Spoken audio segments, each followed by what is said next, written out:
Hello and welcome to the Force Friday show, the weekly show from Movie Burner Entertainment, where we discuss Star Wars, everything relating into Star Wars, be it canon, movie related, director related, any of the troubles, anything relating into Star Wars. What have we got for us this week, Stephen?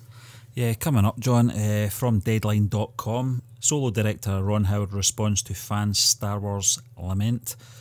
Director Ron Howard has responded to a fan's lament on Twitter regarding the disappointing perceptions of Solo, a Star Wars story, saying the poor audience turnout made him feel badly.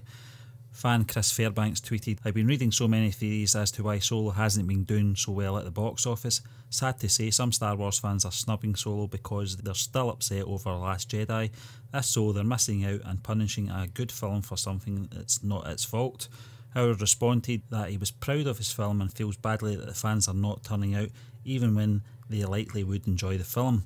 By most accounts, Solo has underperformed box office expectations in its theatrical run, a surprising development for the Star Wars franchise. Yeah, I agree with Ron. I think we've spoke about this before, Stephen, and I agree with Ron. I think most of these people who haven't went and seen the film as of yet, and I don't think they will now, because it's been out for 3.5 weeks, I think they would enjoy the film, I do, because it is an enjoyable film. It's not like The Last Jedi, it's not trying to shake up the mythology or do anything radical with the characters. It's just a fun, light-hearted adventure romp following Han Solo and how he got to meet all the array of characters we know that are round about him, such as Lando, Chewie, and also we've got a few other great characters thrown in for a good measure, like the likes of Beckett, Kira. So it's got interesting little characters, it's a fun adventure story, but for whatever reason, they're not turning up to watch it. I agree with Ron, it is a shame. And it's a shame for this film because the box office performance so far is a travesty for it. It's nowhere near as bad as what the box office performance is really reflecting on it.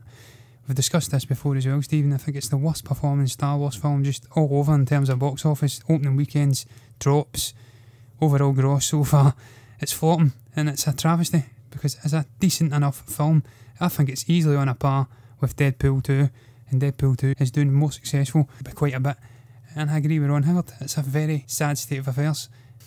Yeah, John, there is a lot to take into consideration with the aspects of why it's not performed at the box office. Firstly, being sandwiched in between Infinity War and, as you mentioned, John, Deadpool 2. I still believe this film should have had a December release. I think that would have gave them enough time. I know the film was wrapped up very quickly by Ron Howard with the 90% reshoots or whatever it may be, but the other point is the promotional aspects of this movie was nil and void.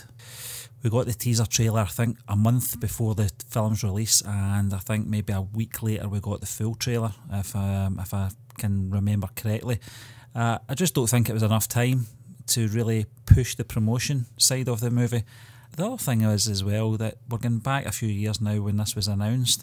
There wasn't a big shout for this movie to be made in the first place. A lot of people, I would say probably about 50% of the fandom didn't want the film. I've got to admit, I wasn't that interested. You know, I think sometimes an element of mystery just adds to the character rather than explaining everything in a movie. Needless to say though, I did like some of the tie-ins and some of the plot holes that were filled in particular the Who Shot First one. I thought that was well done in Solo. Meeting Chewie, as you said, John, acquiring the Falcon from Lando, the relationship with Lando as well and how they met. All these little things, the golden dice as well. I thought that was a nice touch as well. But overall, it is a fun film. But as you said, it's in its third week now.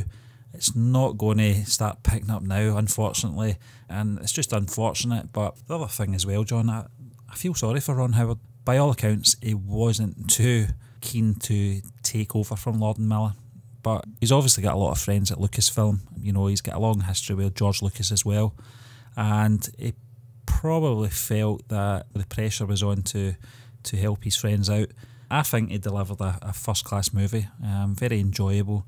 But I do feel sorry for him, especially when he's on Twitter responding to fans, questioning why it's not done so well. And just reading that tweet, my heart goes out to Ron Howard because he's a fine director. He's got such a great back catalogue, and that's the guy I feel sorry for.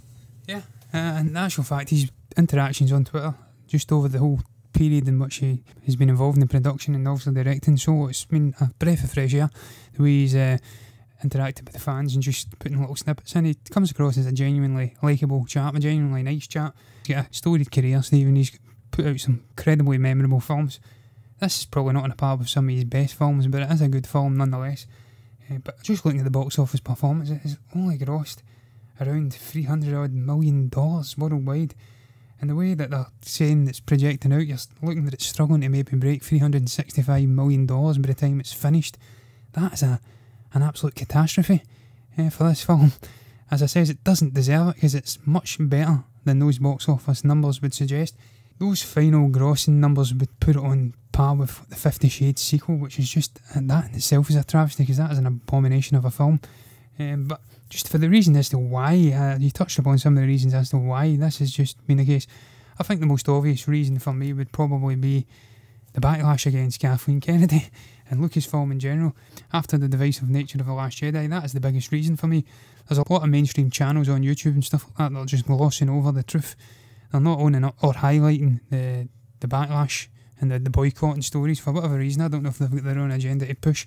Obviously in the last few weeks we've seen the likes of Jeremy Jahns and John Campea coming out and voicing their displeasure and also looking for change in the presidency at Lucasfilm. They want Kathleen Kennedy to step down for various different reasons.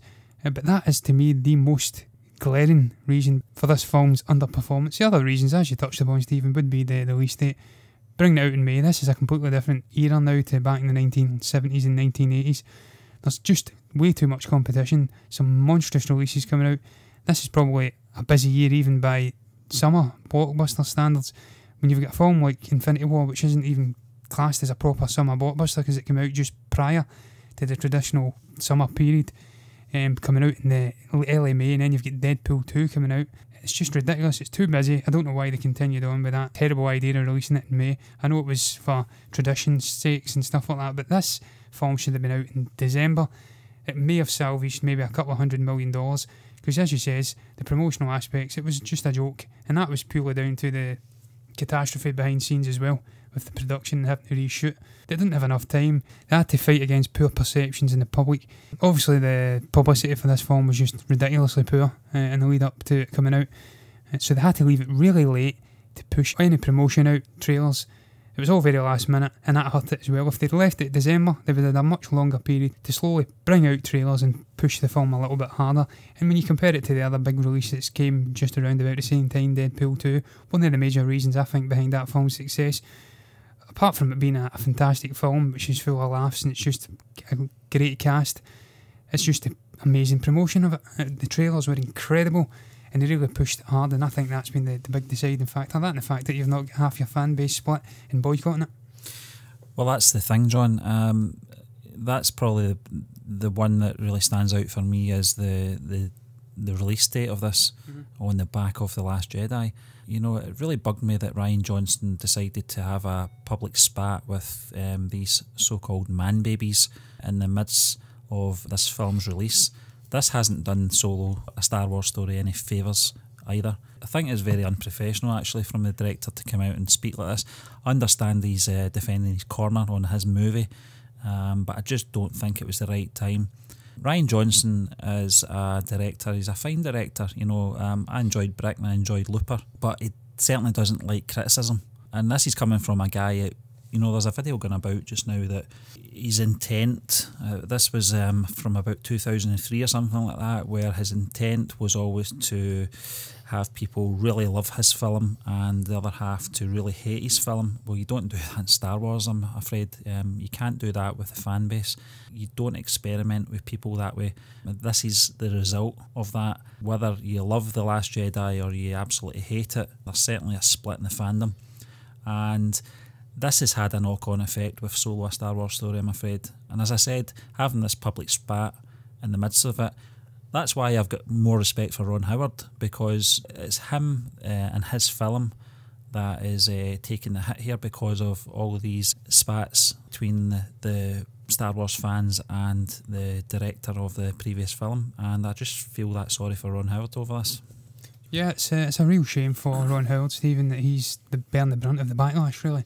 It's really poor timing on his part, but hey ho, he's had his chance to direct a Star Wars film, and regardless of what history's going to say on its box office performance, you can't take away that it's a very enjoyable film, and I'm sure much of the people who haven't went and seen it yet will eventually get around to watching it, and I'm sure they'll echo many of the sentiments of what we're saying. Although I have seen a few people criticising it, but these are just pedantic gits who will never be happy, and you can't please everyone at the end of the day. But just discussing Rian Johnson, we are going to move on to Rian Johnson, Stephen. I'll get into the divisive nature of Rian Johnson and some of the comments he's made, and I'll even get into that video that you brought up just there. But I'll let you in to give us a rundown on the Rian Johnson topic. Yeah, John, this is from cinemablend.com. When Rian Johnson's new Star Wars trilogy could come out. Solo, a Star Wars story, may be fresh in our minds, well, some of our minds, but the Star Wars machine has no off switch. Fans will have to wait until December 2019 to see the conclusion of Star Wars Episode 9 and the conclusion to the Skywalker saga as a whole. After that, it's anyone's guess what's next on the list, but Rian Johnson's new trilogy will be near the top of Lucasfilm's to-do list. As to when we can expect to see the first movie in the series, it won't be anytime soon, but producer Ram Bergman has gave a tentative window of 2 years. He said, "I can't tell you because we don't know yet, maybe in 2 years, it's just early stages." Before Star Wars The Last Jedi was released, Lucasfilm decided to give director Rian Johnson the keys to the kingdom and announced that Johnson would be creating an entirely new series of Star Wars movies completely divorced from the Skywalkers and all their drama. It was exciting news, but we've still got plenty of time before the first movie makes it to the theatres. The project is still in the very early stages of development, so it's likely not coming to the theatres too soon, but producer Ram Bergman, who worked on The Last Jedi and will be producing the new trilogy, told From the Grapevine that the first movie could be arriving in 2 years. Lucasfilm likes to release one Star Wars film a year. This year it was Solo, and 2019 will cycle back into the main series with Episode 9. Assuming that the studio follows the same pattern, a spin-off film will be released in 2020. Perhaps it will be about Boba Fett or the rumoured Obi-Wan prequel. Then potentially following that, we could get the new film in Rian Johnson's trilogy, unless Lucasfilm and Disney decide to forego the spin-off and get right into the new stuff. Keep in mind that Johnson is creating all of this material from scratch, so it could take longer to pin down as well. Ram Bergman also said, "It's a completely new trilogy that writer-director Rian Johnson, my partner, is going to create. It's all new characters, everything is new." Writing a regular Star Wars movie with all the characters in place is already hard enough, so it wouldn't be a surprise if Johnson takes his time in the scripting process to make sure that everything works before the studio commits to filming anything. Regardless, we've got a fair amount of waiting to do before we can expect to learn more concrete details about the project. In the meantime, there's a Star Wars film out right now. It's called Solo, a Star Wars story, though perhaps you don't have much interest to go and see that one based on its performance domestically, as we just mentioned, John. Yes, well, I did. I was very interested to go and see it, Stephen. I went to see it in its opening weekend because I'm not a basement dweller who boycotts films. I give every film a chance and I take it from there. But we're not talking about basement dwellers, we're talking about Rian Johnson, and he's upset quite a few basement dwellers, as we have spoke about in the previous week, Stephen. But in regards to this potential release date for his new trilogy, I'd be very surprised if it's as early as 2020, I've got to be honest with you. I thought it would have been well after that date. I'm actually surprised that they're continuing ahead with it at all. A film from Rian Johnson, that is, not just a trilogy. If it was me personally, if I was Lucasfilm, looking at the divisive nature of the film he's just released, just the way he's antagonising much of a fan base, some of them deserve it, some of them not so much, I would be thinking twice about giving him a trilogy. I would probably give him one film, let him outline the main story for the trilogy. I'd give him one story that could maybe be condensed into one singular film, see how the performance at the box office does, see if people turn up and support it, and then I'd take a trilogy after that. But listen, I'm not running Lucasfilm, I'm not the president, I'm not involved in such things. They've agreed to give him a trilogy, and I presume that's exactly what's going to happen. I'll be amazed if it's as early as 2020. I do hope we get to see an Obi-Wan film or Boba Fett film announced at the forthcoming Celebration, and we get to see them coming up maybe in between that period between Episode 9 and any future new films. I personally would like to see a Benioff and Weiss film, pop him in there, give him a little bit longer to map out his vision and let maybe tensions die down, and then we'll see where it goes from there. Just touching back on, though, briefly on what he says about this video, Stephen, from back in the day, about him wanting a love-hate reaction from his films. I can get on board with that to a sense. I can understand what he's saying. He's saying he doesn't just want 100% of people liking these films, he'd prefer to have 50% love it and 50% hate it, because at least there's a percentage of the audience really loving and getting involved with his film. But as she says, it doesn't work with Star Wars, that formula. This is a franchise that's been built up over 30 or 40 years. It's grew momentum. I heard one person describe it as a rhino speeding up and running and gathering momentum. Once that slows down, it's almost impossible to get that rhino back up to speed again. And it's true. Now that they've lost momentum with The Last Jedi, I can honestly see Star Wars struggling to hit over $1.5 billion again at a box office. And that is all down to Rian Johnson. So I can get on board with what he's saying, with the remarks he made back in the day. But it doesn't work for Star Wars, and that is one of the main reasons why I'd be very, very cautious about giving them a trilogy. But here, as we'll get into, I'm sure, after I let you in, I'm not totally against the idea of this trilogy just by the sheer nature of what he's trying to create. I'm not against it at all, John. When it was announced, this was prior to The Last Jedi's release.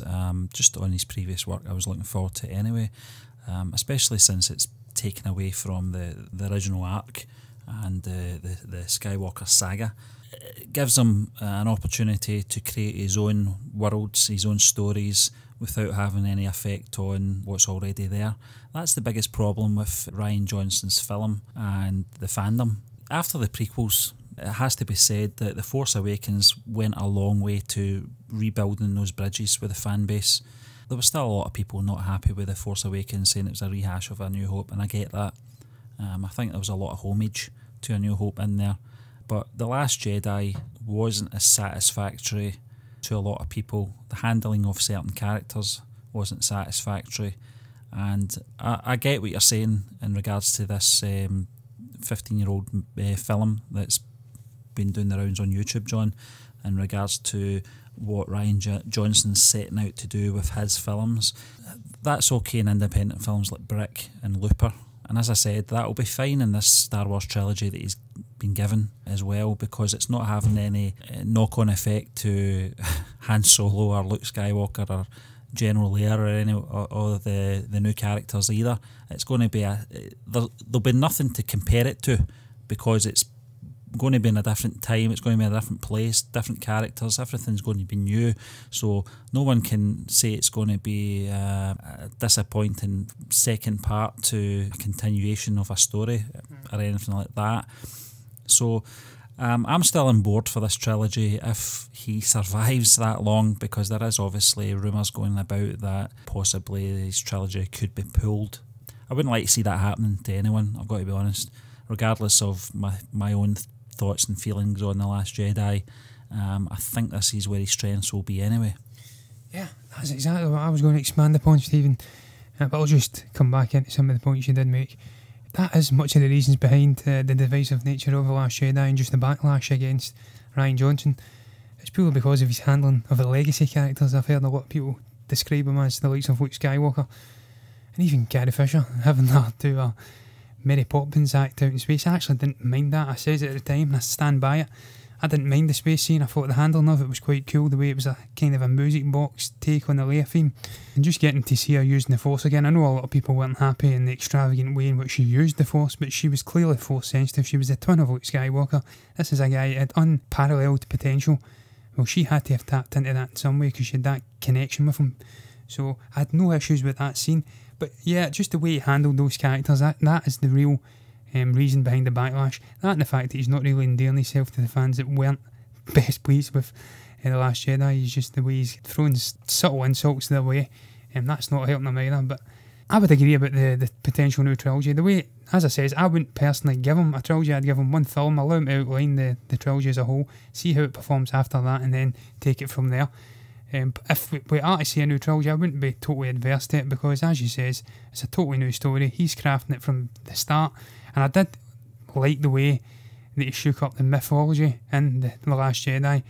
If he didn't handle some of the characters right, then that's fair enough, but he certainly did add a lot of cool new concepts, most notably the Force FaceTime thing, the transporting yourself across the galaxy, and if it did lead to his death, that would have been so cool. If he'd just survived that, then I think everybody would have been saying that is just incredibly cool. What a new power to introduce to Star Wars. As you can imagine, back in the original trilogy, Stephen, people wouldn't have realised you could shoot lightning from your fingertips. So when they seen that happening, that was totally new, much in the same vein with The Last Jedi. So I like the way he shook up the mythology.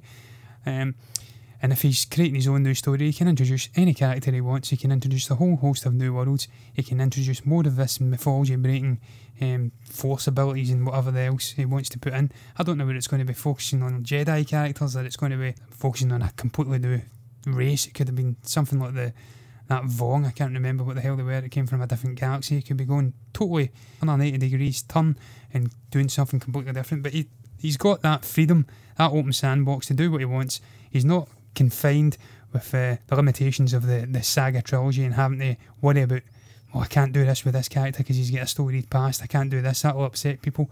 It is open, and that's one bonus of this new trilogy that he could be crafting. And listen, Crate was a new world we got to explore in The Last Jedi, which was very cool.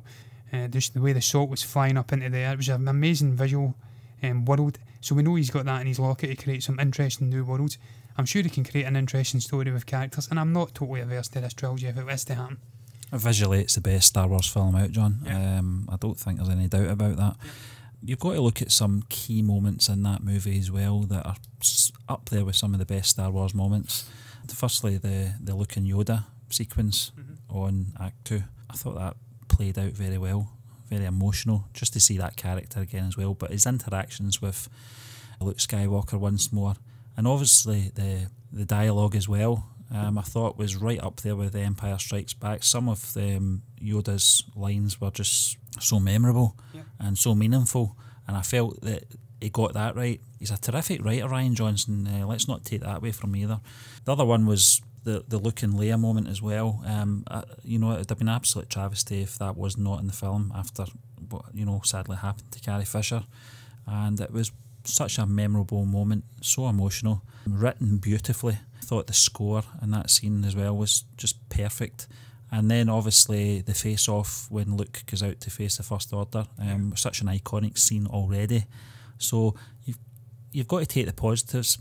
One of the things I'll ask you, John, is though, if Luke had survived at the end and he wasn't killed off, do you think that the fans would have a different opinion on the movie and a different reaction to what they witnessed if they'd just not killed Luke off at the end?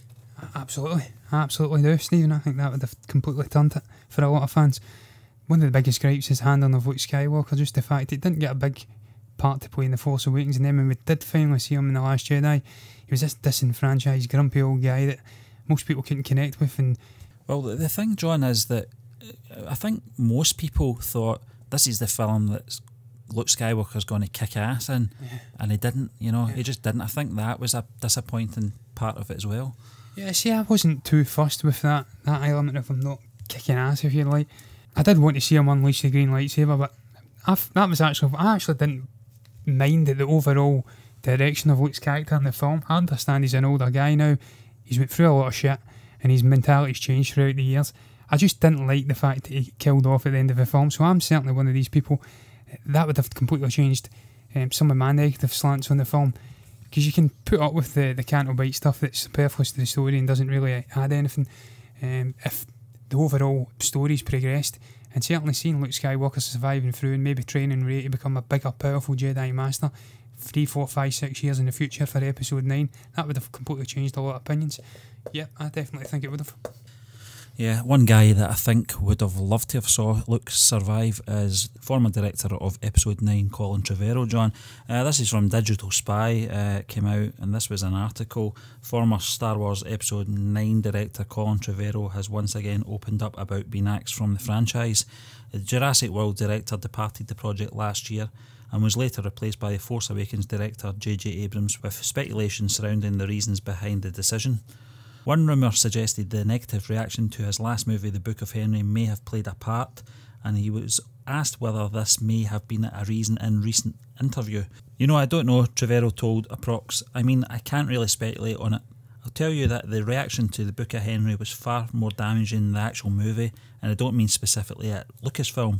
That was a very acidic situation, and look, every director who has worked in Lucasfilm put their heart and soul into the job, and they left it all on the field. And the bottom line here is that sometimes creative people can't find a shared path through the woods. To be fair, the new Star Wars franchise under Disney hasn't had the best of luck with production, with original Solo A Star Wars Story helmsman Phil Lord and Chris Miller departing the project mid-production before being replaced by Ron Howard. Tony Gilroy was also brought in to help with Rogue One, A Star Wars Story at a late stage of the movie's production.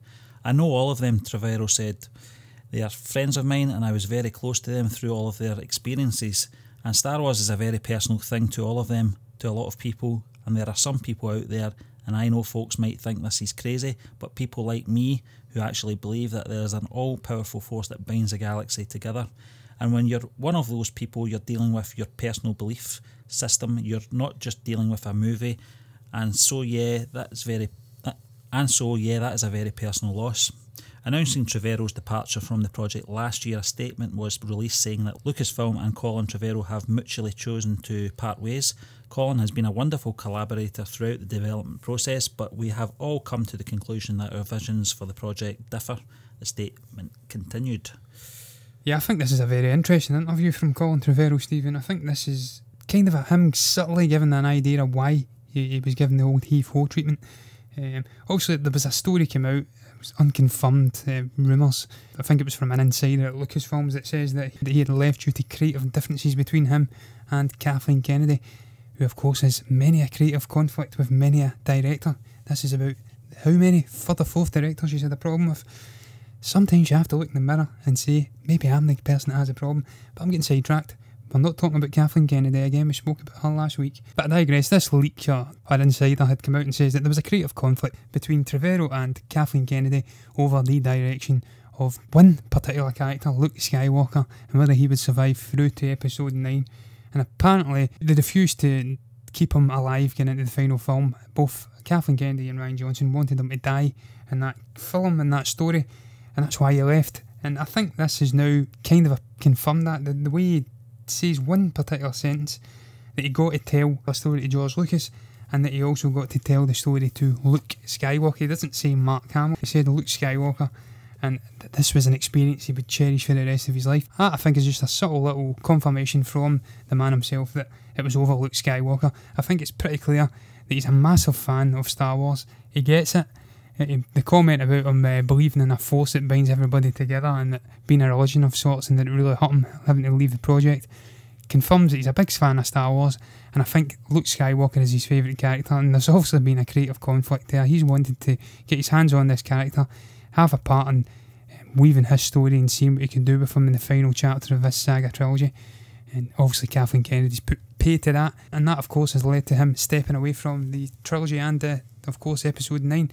It's a shame because I did say in a previous conversation over this very subject, Stephen, that I would wait to see how The Fallen Kingdom and then also Jurassic World 3 would play out before I would give my concrete views on what I thought of his storytelling, because The Book of Henry was an absolute disaster of a film, you can't overlook it. But now with the reports of Fallen Kingdom being a success, a lot of people are enjoying it. I think it's clear that this wasn't a trust issue. I says it was a trust issue between him and maybe Hollywood producers after The Book of Henry. I think it's clear it wasn't a trust issue, and it was more down to creative conflict with Kathleen Kennedy. This would explain Mark Hamill's behaviour at both Celebration and the promotional run-up to The Last Jedi's release.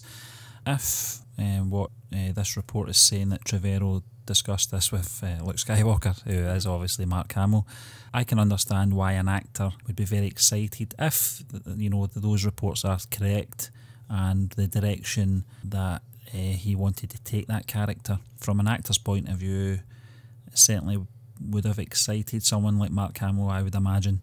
Mark Hamill's always said that, for actors they always build up backstories in their own head and stuff like that, but he also said that, he doesn't own the character, he only plays the part, and that would explain to me Mark Hamill's disappointment on where the character ended up going. If he had seen some kind of draft of Trevorrow's story and script, so I can understand it from that point of view, from the actor being slightly disappointed on where his character went. As far as Trevorrow goes, you're right, John, The Book of Henry was a disaster, and the early indications were that this had an effect on his position in regards to episode 9. Certainly no one from Lucasfilm came out and quashed those rumours. I think it suited them. For that, to be the party line, you know, although they never maybe have started that rumour, they certainly didn't quash it. And it clearly let them off the hook, if you like. But from Trevorrow's point of view, early indications that the Fallen Kingdom is doing very well may suggest otherwise. In regards to J.J. Abrams coming back to do the final episode, it's a safe bet, really. The only thing I'll say about J.J. Abrams is that he's a man that sets up stories. It'll be very interesting to see if he can conclude one. I've got no doubt Trevorrow could have handled episode 9. He is an established director, there's no doubt about that. Whether or not you like the Book of Henry or not, it doesn't matter. He has got some other films and big films as well, you know, in his career. So it would have been interesting to see his take on episode 9 and where he was going to take those characters. But this is the problem. When this sequel trilogy was announced back in 2012, they had 3 years to prepare a storyline. And what they've done is they've just haphazardly hired the director to write this part and then bring in another director, you know, to do his part that might not have anything to do with the part previously. As we saw, you know, from episodes 7 and 8, there was a lot of parts that were just not connecting well. And it's going to be very similar to the episode 8 and 9, where JJ will take this and how he will be able to wrap up all the loose ends to this, not just this sequel trilogy, but to the saga. This is a 9-episode arc we're talking about here. How this is going to conclude. Will it be underwhelming? Who knows? Yes, and I think Mark Hamill, just come back to what you says earlier, Stephen, actually spoke about it. Spoke about his conversations with Colin Trevorrow, where he indicated that he wanted a hit more fleshed out and chunkier role for him in episode 9, and there was conflict there. So again, it's been talked about on and off that this was the reason for his departure, not the Book of Henry. And obviously it's now been semi-confirmed by him. If I'm slipping that in, I'm taking that as a confirmation. He's given me a centimetre, not even an inch, and I'm taking a mile there, but I'm taking that as confirmation. And in regards to the whole trilogy as a whole, Stephen, how they're going to end it now, I personally would have loved to have seen Mark Hamill survive through, as I says, I'm repeating myself, and have a bigger role and really pass the reins properly over to Rey, and instead of that reluctant way that he did it in The Last Jedi, where he was kind of having an argument with her, she stormed off, and then he never really connected with her again after that. So I think they could have handled that better, and I would have loved to have seen it done in episode 9. I'm sure Colin Trevorrow had that vision, but I'm sure, absolutely sure, that JJ will close it out. It was his story that set the whole trilogy up. He set up arcs, I'm sure some were cut dead, maybe not handled in the way he would have liked them to have been handled, but I'm sure he'll come in and he'll save it. I spoke to you earlier on before we come on, Stephen, where people were asking, are you still excited about the release of episode 9? And I says that my only real reason for having a modicum of excitement leading up to it is that J.J. Abrams is coming back in, and just seeing what he's going to do to try and piece it all back together and bring it to a satisfying conclusion. I'm sure he'll do a good job, but it's a shame Trevorrow got the heave-ho for creative differences with Kathleen Kennedy, a woman who has had many a creative conflict with other directors. And it's just a shame really that he's not going to have his vision for Luke Skywalker and the characters of Rey, Finn and Poe, whatever he had in mind, play out on the screen. But that's life. Just before we wrap things up, John, one thing I will say about Colin Trevorrow is that, you know, he's very humble, you know, and in regards to the whole situation. You know, he's never came out and dished the dirt on anyone, and he's taken it very graciously. So, you know, hats off to him. Yeah, I was actually going to say that, Stephen. I completely forgot to mention it. There's a surprise. I think I'm developing some sort of mind condition here where I keep forgetting things. But yeah, that was one thing I picked up as well from these quotes in this article. He's took it very graciously, and I just think the way that other directors have been given the heave-ho and been mucked around really by Lucasfilm and Kathleen Kennedy over the last 3-4 years, it's kind of acquitted the likes of Trevorrow, because you can see it's not really the fault of the directors, it's just poor management from the likes of Kathleen Kennedy. They can't pick a director, settle on it, have a vision for the story without changing their mind halfway through production, or just completely changing their mind before pre-production and saying, no, you're not going to work. I don't think it's the likes of Trevorrow or Lord and Miller's faults, or even Gareth Edwards. It's just poor management from the Lucasfilm president, and I've got nothing but admiration for Colin Trevorrow, and I can't wait to see what his career does in the future. Maybe he'll get a chance to direct a Star Wars film again in the future, once Kennedy disappears off into the sunset. But that just brings us to the end of this week's episode of the Force Friday show, where we discuss Star Wars and have prolonged digs at Kathleen Kennedy as well, just for the kicks of it. we'd like to just thank you for listening again, and we'll be back next week. Remember guys, if you're enjoying the content we're putting out, then subscribe to our channel, like, comment and share our videos. You can also find us on iTunes and Google Play at the Movie Burner Podcast, and give us a little follow on Facebook and Twitter at Movie Burners. If you fancy a spot of casual reading, then all our latest written reviews and occasional articles can be found at movieburnerentertainment.org. Until the next time, goodbye.